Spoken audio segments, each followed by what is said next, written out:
the tech field. Nice. So for y'all that's listening, when she says boot camp, that was Course Careers, right? Yes, that was Course Careers. Yes.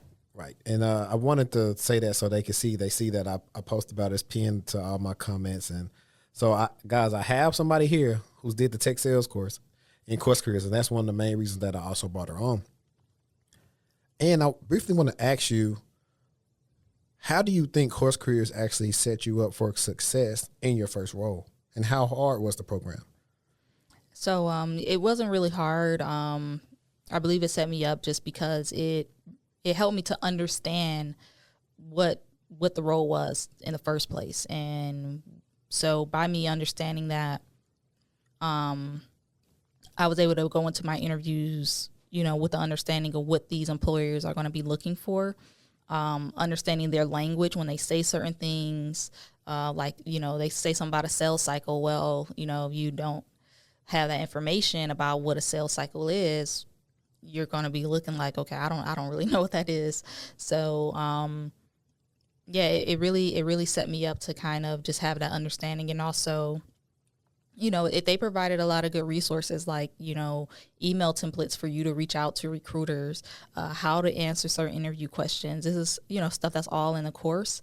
And then, I think one of the most valuable parts of Course Careers, when I was there, was just the community that they have with the Discord, and you're able to interact with other people who are taking a course and see what's working for them and ask them questions. They're able to ask you questions, and you're kind of able to just help each other out in this process of trying to make that transition. And so, that's I think that was the thing that really, helped me out with being able to make that pivot into tech sales. That's dope. Now, we got to ask you this. I got to ask you this. Money. Because we all grown. Nobody's doing something just because they want to like it.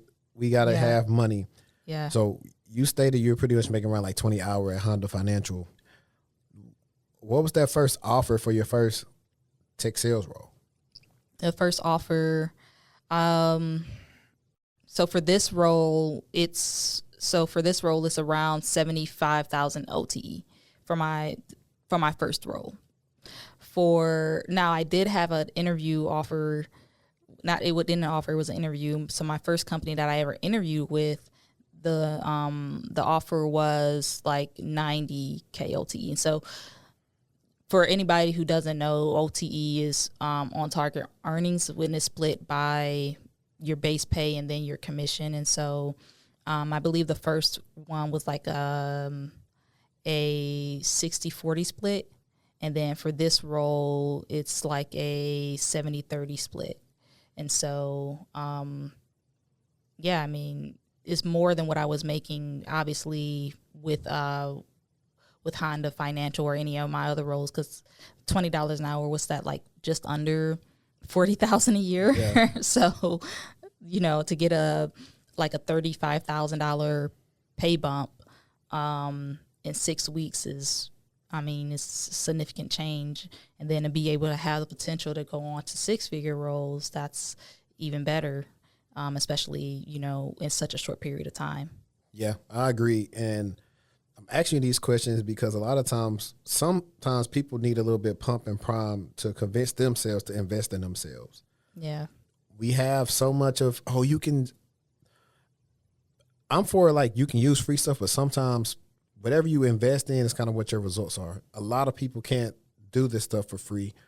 A lot of people need something structured or a mentor or a coach to help them learn what they need to learn, because you don't know if you don't know. Like you just said, of course, I don't know what a sales cycle is because I'm not in sales, but someone could just try to think they read something and go interview. They're not going to know either.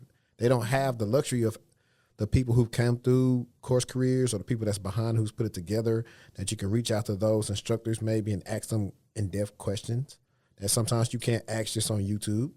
Right, like exactly. Sometimes you're paying for that access. Like you said, that Discord.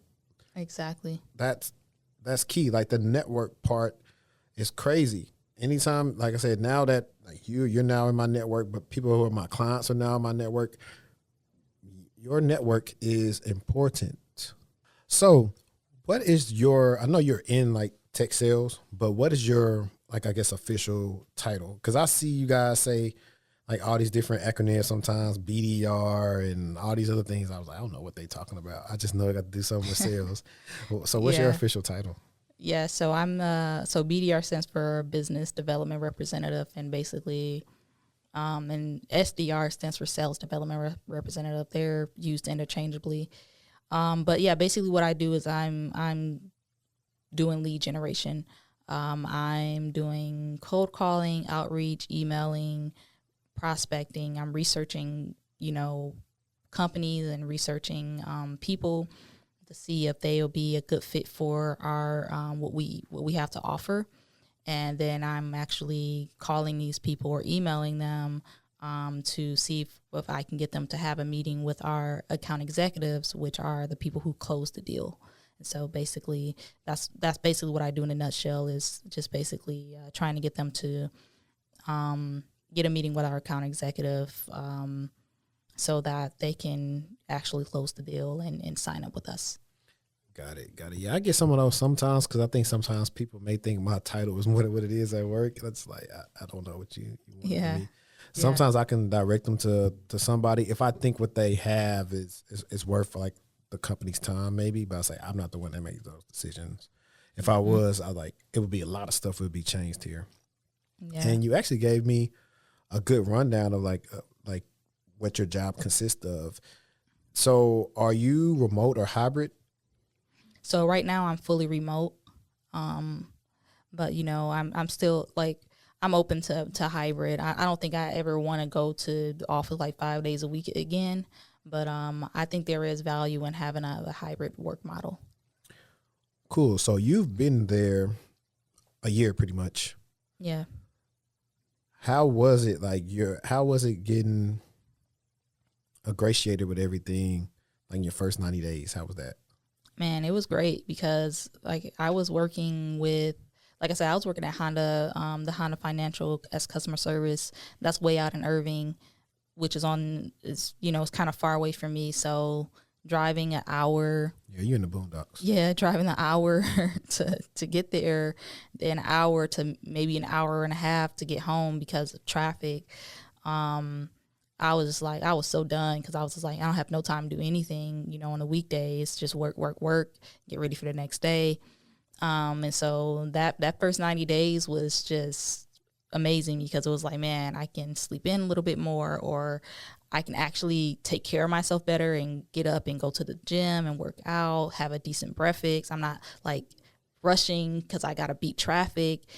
And so that on that side of it, that was really good. And then just actually getting incorporated with the company, it was a good experience. Obviously, your first 90 days, you're not going to be hitting the ground running, but they're just trying to get you acclimated to everything. And you're learning the product, you're learning what you're going to be doing, you're learning the people you're working with. And so, it was really, really easy and a really gracious transition. That's nice. I was just thinking about, it's just crazy when you take a step back and when you think about who was I listening to?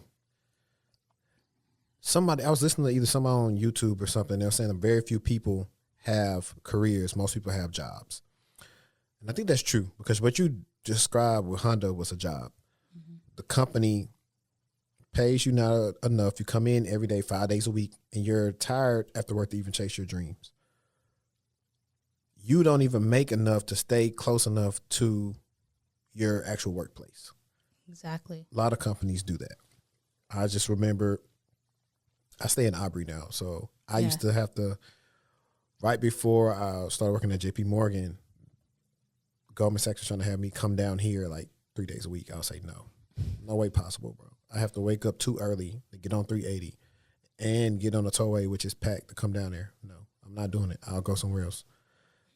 Because it's it was bad. It would be sometimes man, listen, I need to eat, shower, and then go to sleep so I can wake up at 5 or something like that so I can go to work. No. Yeah. Working from home definitely gives you that work-life balance. I would say like for my role specifically, it depends on the role you do as well, because, for my role specifically, I wouldn't encourage anybody to if you're trying to break in, to turn a role away just because, oh, it's not work from I home. agree. Like, you want to reconsider that, because, you know, we are in a tough competitive job market right now. And plus you get that in-person training. You get to kind of, you know, get that in-person training, get to feed off of people who've been doing it. And so that helps you better when you are ready to work from home and that opportunity comes again. Now you know what you're doing, you know. And so you know, but yeah, I do like working from home because of that. You know, the hassle of trying to beat traffic every day, it's a no for me. Yeah.